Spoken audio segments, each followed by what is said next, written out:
और नमस्कार मेरे प्रिय दर्शकों, ऋषि ज्योतिष में आपका स्वागत है।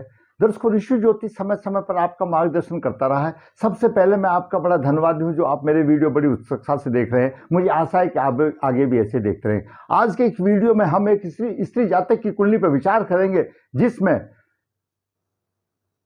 सरकारी नौकरी का योग है और कुछ ग्रहों की कमी रही, इसलिए जैसी शिक्षा हुई उसी के हिसाब से उसको सरकारी नौकरी भी मिली। दर्शकों, आइए विचार करते हैं जातक की कुंडली क्या कहती है। उससे पहले हम कुछ सरकारी नौकरी के जो इस कुंडली में योग हैं उनके ऊपर विचार कर लेते हैं। दर्शकों, आपका लगन कोई भी हो, मैंने यहां पर कोई लगन नहीं लिखा है, आपका लगन कोई भी हो, लगन का स्वामी और चतुर्थ भाव का स्वामी अगर दसम भाव में हो, चतुरेश और लग्नेश दोनों दसम भाव में हो, क्योंकि चतुर्थ भाव सुख का भाव है और लग्नेश स्वयं का प्रतिनिधि करता है, तो वह जातक हर प्रकार के सुख को प्राप्त करेगा। दूसरा योग, लगन का स्वामी, लगन का भाव का स्वामी, इसको प्रथम भाव भी कहते हैं। लगन भाव का स्वामी, पंचम भाव का स्वामी और दसम भाव में हो, पंचमेश और लग्नेश दोनों दसम भाव में हो, तो ऐसा जातक विद्वान, बुद्धिमान और राज सत्ता पाने वाला होगा। राज सत्ता तो अकेला लगन भी लग्नेश में होगा, लग्नेश भी लगन में होगा जब भी प्राप्त होगी, लेकिन इन दोनों के योग से ज्योतिष में योगों का बहुत महत्व है। लगन अपने आप में केंद्र भी है तो अपने आप में त्रिकोण भी है। त्रिकोण केंद्र का स्वामी दसम भाव, दसम भाव उच्च का भाव,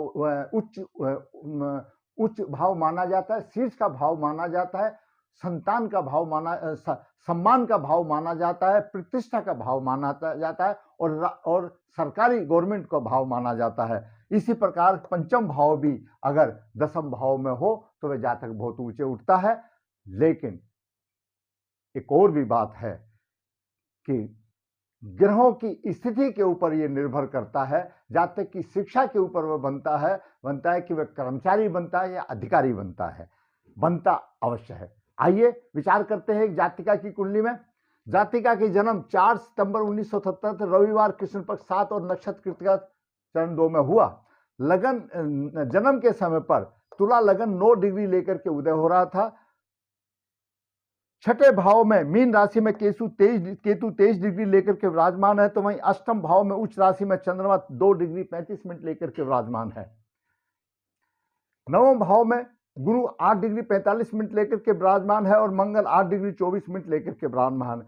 दसम भाव में शनि 29 डिग्री लेकर के विराजमान है, वहीं शुक्र 14 डिग्री लेकर के विराजमान है। एकादश भाव में बुध 20 डिग्री लेकर विराजमान है, अस्त है, वहीं पर सूर्य 17 डिग्री लेकर के 59 मिनट लेकर के विराजमान है और द्वादश भाव में कन्या राशि में राहु 23 डिग्री 18 मिनट लेकर के विराजमान है। सूक्ष्म प्रभाव करते हैं। जातिका का लगन तुला लगन है। तुला लगन वाले हमेशा प्रसन्नचित्त होते हैं, मन की था किसी को देते नहीं और दूसरे की अच्छी प्रकार से जान लेते हैं। उनका निर्णय लेने में वो एकदम तुरंत निर्णय लेते हैं, सोचूंगा देखूंगा इस किस्म की उनकी बातें नहीं होती, अपना निर्णय फटाफट जल्दी ले लेते हैं। और लगन का स्वामी शुक्र दसम भाव में है। जब लगन का स्वामी शुक्र, कोई भी लग्नेश आपका, अगर कोई भी आपकी राशि यहां है वह लगन के भाव मानी जाएगी, इसका स्वामी दसम भाव में है, तो ऐसा जातक माता पिता की सेवा करने वाला, बहुत ही बुद्धिमान, उसके में श्रद्धा, भगवान के प्रति श्रद्धा और सुशील और पंडित शिक्षावान, अच्छा उसका व्यवहार अच्छा होता है। लग्नेश की स्थिति अगर दसम भाव में हो तो यहां पर लग्नेश की सी दसम भाव में है, बहुत ही अच्छी स्थिति होती है।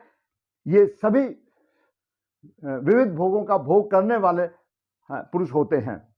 अब बात करते हैं सूर्य की। सूर्य एकादश भाव का स्वामी अपनी राशि में 17 डिग्री लेकर के विराजमान है।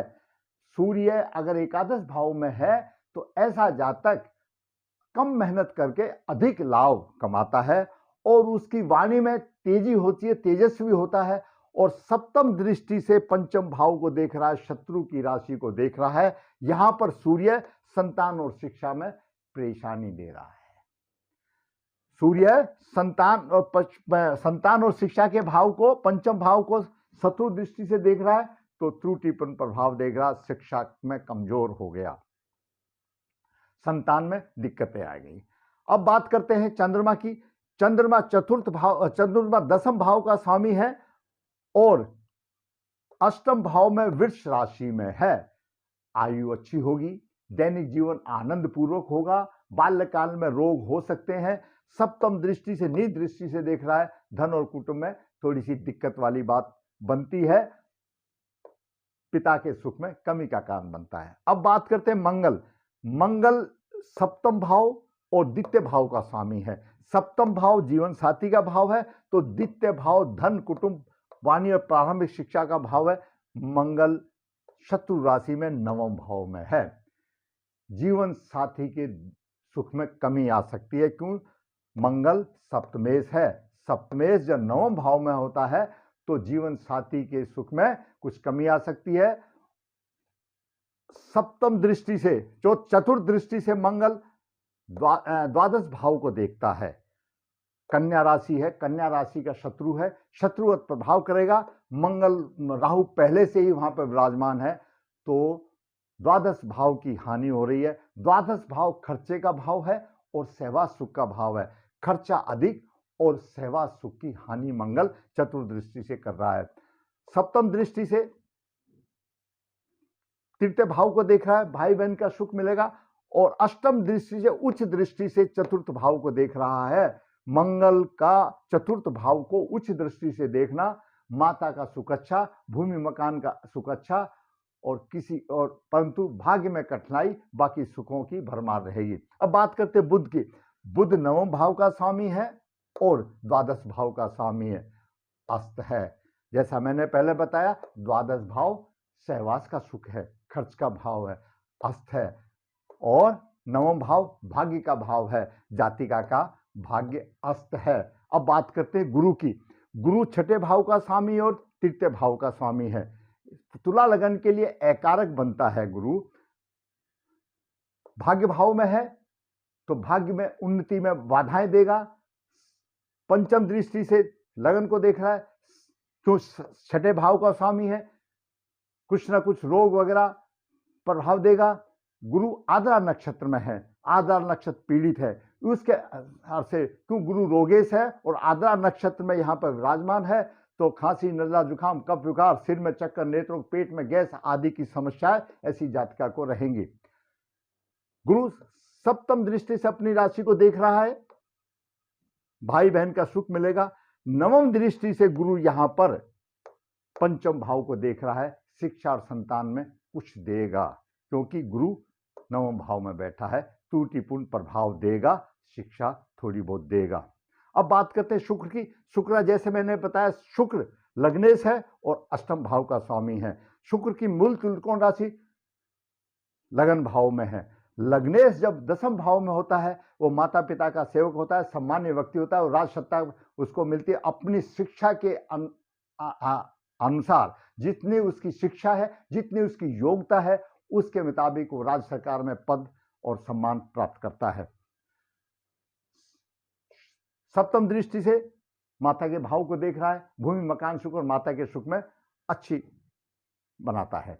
अब बात करते हैं शनि की। दर्शकों, शनि तुला लगन में प्रबल योग कारक है, पंचम भाव का स्वामी है और केंद्र का स्वामी है, चतुर्थ भाव का स्वामी है।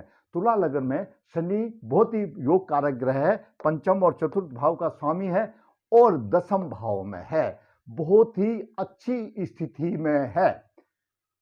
परंतु शनि के अंश 29 डिग्री हैं, कुछ काम के नहीं रहे, यहां पर ही परेशानी आ गई। अगर यहां पर यह शनि अच्छी स्थिति में होता, तो शुक्र के बराबर अच्छी स्थिति में होता, तो ऐसा जातक गजटेड अफसर, अधिकारी बनता, उच्च अधिकारी बनता। क्यों? पंचमेश की दसम भाव में स्थिति बहुत ऊंचा उठाती है, लग्नेश की दसम भाव में बहुत ऊंचा उठाती है। लग्नेश तो अपने आप में बलवान है, पर शनि नहीं है। शनि की युति का इसको फायदा नहीं मिला।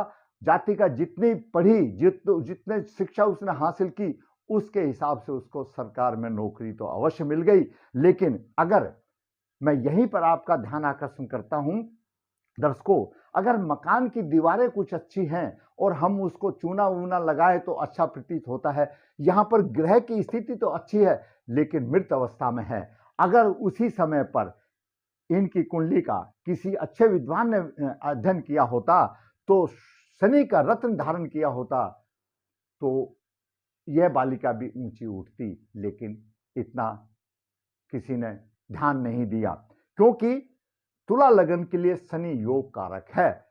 उसमें भी जहां तक इसकी शिक्षा पढ़ी, सिर्फ उसी के हिसाब से उसको नौकरी मिल गई। ये जातिका +2 पास किया और सरकार में बाबूजी की क्लर्क की नौकरी इसको मिल गई, क्यों? शिक्षा के अनुसार।